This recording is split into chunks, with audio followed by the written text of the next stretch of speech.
Breaking right now on Eyewitness News at 6 o'clock, a massive fire in the middle of SouthPark, trapping a man at the top of a crane and more than a dozen other workers, including some who haven't made it out. When you're up 6 floors above a burning building, you're right in the middle of the chaos, and I'm sure his life probably literally flashed before his eyes. I saw the building in flames and coming down, so, I mean, it's scary. And I hear this voice saying, leave your rooms now. I've got my nightgown on. I'm not ready for anything. And 9 hours later, Chopper 9 is live right now over what is left of this apartment building that was under construction. You can still see they're dousing it with water, but much of the fire is out right now. But the search is underway and the investigation continues. The search for answers is far from over at this hour. You're watching Eyewitness News. We are live tonight at 6 o'clock. Thank you for being with us tonight on what is a very, very difficult day for our community. I'm Erica Bryant. And I'm Scott Wickersham. We are reporting here live just across the street from the scene of a huge fire in SouthPark. You can see the smoke from this fire for miles around Charlotte today. Right now we have a breaking update to share with you. The family members of one of those 2 missing construction workers have told us that their son's boss actually called them and told them that he did not make it out alive. That is the sad news that we've all been fearing today, Erica.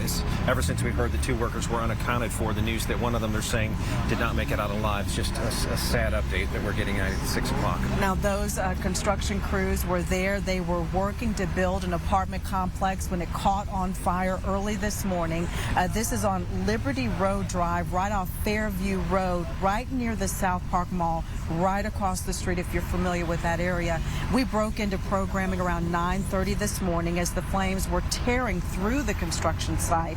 And you're looking now at video on one side of your screen as crews were still fighting this fast-moving fire. Just look at this billowing everywhere. And then on the other side of your screen is that live look right now from Chopper 9, as you can see the damage left behind tonight, and then some smoke still coming up from that scene. Yeah, if you missed any of our hours-long live coverage today, I want to bring you up to speed tonight at 6. This big fire starting just before 9 this morning. 90 firefighters rescued 15 workers, including the man stuck at the top of a construction crane. He was taken to the hospital, but is expected to be okay tonight. But again, sadly, as Erica just mentioned, the family telling us one of 2 workers who were not accounted for, who have been missing, has died, according to the employer. The other is still as listed unaccounted for tonight. Fire investigators have not yet released if they know what started this fire. We have live team coverage from our crews who have spent hours really all over the scene. We've had crews, you see many of them right here. They've spoken with witnesses, the construction workers, and then family members as well. Right now, we want to go to our colleague Glenn Counts tonight. And Glenn, you were actually able to speak with the family members of one of the workers, and you said they told you that their son unfortunately did not make it out alive. Well, Erica, this has been an extremely tough day for a lot of families worried about the safety of their loved ones. But for one family, tough has turned into absolute heartbreak. The family of 30-year-old DeMonte Sherrill got the worst news imaginable. They were told that he died in this fire. Now, we want to stress that so far the fire department has not officially said that anyone is dead from this fire, only that 2 people are unaccounted for. But DeMonte Sherrill's family tells us that the construction company that he worked for told them that he did not make it out of the fire. His mother, Anita Sherrill, says that Sherrill went on Facebook Live, and in his final moments, he begged for help. We are not showing that Facebook Live out of respect for the family. I'm still in shock, really numb about the whole situation. Just trying to figure out, why nobody would try to help him. Because I actually watched my son on his live Facebook ask for help, and nobody ever went to, try to help them. Well, Sherrill's parents told us that he, as a part of his job with a construction company, he moved from work site to work site, and that he had only been at that location for about a week. Scott? And I've seen that Facebook Live video, and it's absolutely heartbreaking and just so hard to imagine what that family is growing through tonight, Glenn. Yeah, and you heard the mother saying that she's still in shock, as you can imagine, at this hour. Glenn, you also learned that they said that Mr. Sherrill was also a father. Yes, one of the things that they are most proud of is that, you know, as he apparently lost his life, he was doing so trying to provide for his family, and they said that he was the father of 4. His oldest child was 13 and his youngest was 5. And so, like I said, that is one of the things that they are most proud of, that he was out there trying to do his best to provide for his family. Now, our Joe Bruno has been at that scene all day long, and he has talked to a number of officials about those heroic efforts on the part of first responders to try to save as many people as possible. Joe? Yeah, Glenn, just a heartbreaking update. I met this man's family members here at the scene earlier today. I've been in contact with his brothers, and my thoughts and prayers are just with the entire family of that commendable man. And we want to stress that Charlotte Fire and CMPD have not identified anyone officially, but we are expecting to hear from them at some point tonight in a news conference. And we heard that mother's emotion. We heard how this man had a Facebook Live where he was asking for help. What unfortunately that man may not have known at that time was the fact that his co-workers were trying to help. I am told that the co-workers in the crane actually spotted him and the other person that's unaccounted for, and they attempted to direct the crane's basket into position to help those 2 men off of the construction site and get them into safety. Unfortunately, though, the smoke and flames were too much, and the rescue attempt was not successful. For hours, people watched in horror, praying everyone would get out safely. I spoke to one worker, Alexa Escobar. She told me the 2 people are hard workers with families. I've seen them around. I'm a rigger here, so I communicate with them every once in a while. I don't know them personally, but they probably were good guys, you know, like everybody else that comes here and just to get their money and, you know, want to go back to their family. So I hope that they're okay and that they got them, and if not, then, you know, I know we tried. And it's such a heartbreaking update to this story. I know that several of the construction workers, including Alexa, were desperately trying to contact these 2 people, trying to see if they were able to make it out. It's clear that this was a tight-knit group, not just construction workers. They were a family. Scott and Erica. Yeah, Joe, I can tell you that our crews out here, Joe, as well, saw a lot of raw emotion out here, a lot of that we didn't broadcast, but it was just a real heartbreaking scene for all of our crews out here earlier today. And Joe, thank you. Yeah, extremely emotional. And again, our prayers remain with that family, and still the hope as well. I think about that other missing worker tonight. In an earlier news conference, the fire chief told us that they also had 2 Mayday calls during this, and that's where the rescuers are calling for help. Their own fire crews became trapped, and then they had to call for other firefighters to come in and rescue them. Now, this is one of the most harrowing videos that we recorded out there today. You can see here on Channel 9 from Chopper 9 this exclusive look of this crane. This is exclusive video of that crane operator trapped. You see him right there looking around at the very top of that crane.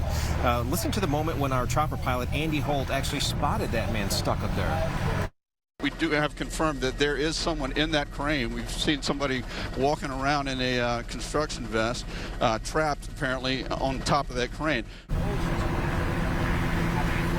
Yeah, several minutes later, though, a viewer captured this video of at least one firefighter coming up to help that man get down safely. Channel 9's Hannah Getz also continuing our live team coverage tonight. And Hannah, you were actually talking to that man's colleagues when they got the good news that he's okay.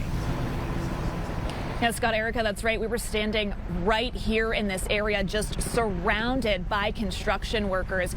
You could see the worry just painted across their faces as they waited to hear if their co-workers made it out alive. Then all of a sudden you heard a sigh of relief just almost roll across the crowd as you heard one of those construction workers out here yell out that crane operator made it out alive. Now, if you're away from your TV right now, I want to direct you back to your screen and take a look at this video from Chopper 9 Sky Zoom. You can see that worker on the crane right there walking back and forth, and it's a difficult video to watch, but remember, he was rescued out here today along with 14 other workers. Now, in this video a viewer sent us, you can see firefighters climbing that crane stories above the ground to rescue him. We spoke off camera with one of his co-workers about getting the news that crane operator was safe. It's devastating. You know, I'm just glad they did get the crane operator out. That was one of my big things, one of my big concerns and worries. Explain that call to me when you got that information. I mean, a joy, a happiness, definitely. I mean, you know, when you're up 6 floors above a burning building, you're right in the middle of the chaos, and you're seeing helicopters fly over and nobody's coming to rescue you. You know, I'm sure his life probably literally flashed before his eyes. What's going to happen to me, you know? And we just know that these gentlemen who are out here this evening just won't rest easy until they know everyone is accounted for.